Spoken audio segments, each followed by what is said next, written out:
আরজিকর হাসপাতালের কাণ্ডের প্রতিবাদে সোমবার থেকে গোটা দেশ জুড়ে বৃহত্তর আন্দোলনে নেমেছে federation of president doctors association.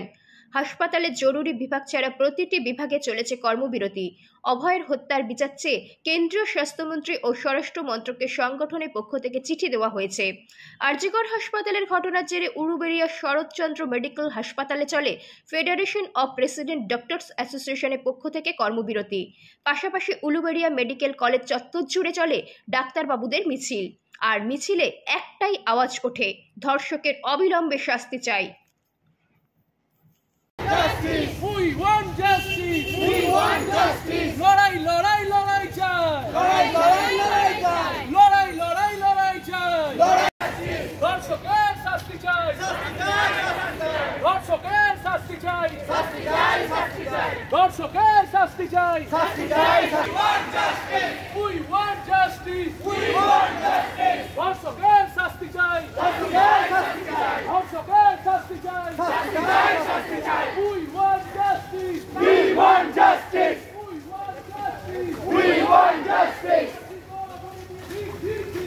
Big, big, big, Big, big, big, big bad! We want justice! We want justice! We want justice!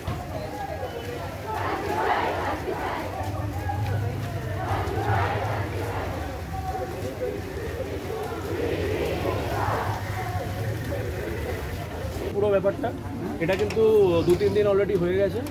ঘটনাটা হচ্ছে সবাই জানেন, তাও আমি বলছি, সেটা হচ্ছে রাত্রিবেলা আমাদের অনকল ডক্টর যিনি ছিলেন, মহিলা ডক্টর, ওনাকে আরজি করে অন ডিউটি অবস্থায় রেপ করা হয়েছে এবং তারপর মার্ডার করা হয়েছে। তো এই নিন্দনীয় ঘটনার প্রতিবাদের জন্য আজ আমরা এখানে জড়ো হয়েছি এবং আমরা বিভিন্ন মেডিকেল কলেজের যে ডক্টর উইংসগুলো আছে তারা যেভাবে আন্দোলন করছে আমরা তাদের সাথে রেখে এই কলেজে উলুবেড়িয়া শরৎচন্দ্র মেডিকেল কলেজ হসপিটালেও আমরা আন্দোলন শুরু করেছি এবং আমরা এর বিচার চাই। সেই জন্য আমরা আজকে এই মুখ্যমন্ত্রীর মতো আস্থা আছে, এবং আমরা চাই দ্রুত শাস্তি হোক এবং যে পোস্টমর্টম রিপোর্টগুলো পাওয়া যাচ্ছে সবাই, যেগুলো আমরা আপনাদের থ্রু দিয়ে জানতে পারছি এবং বিভিন্ন সোর্স থেকে, যে থাইরয়েড বোন ভেঙে গেছে বা পেলভিক বোন হয়ে গেছে, এটা কোনো একজনের কাজ নয়, এটা কখনোই বিশ্বাসযোগ্য নয় যে একজন এই ঘটনাটি ঘটিয়েছে। আমরা চাই যারা পর্দার আড়ালে লুকিয়ে আছে তাদের সামনে আনা হোক এবং দৃষ্টান্তমূলক শাস্তি দেওয়া হোক ইমিডিয়েটলি, যাতে এই ধরনের ঘটনা পরবর্তীকালে কেউ রিপিট করার আগে যেন 100,000 বার ভাবে। শুভদীপ ঘোষ, এইসব সিনিয়র ডক্টর। রিপোর্ট জি লাইভ নিউজ।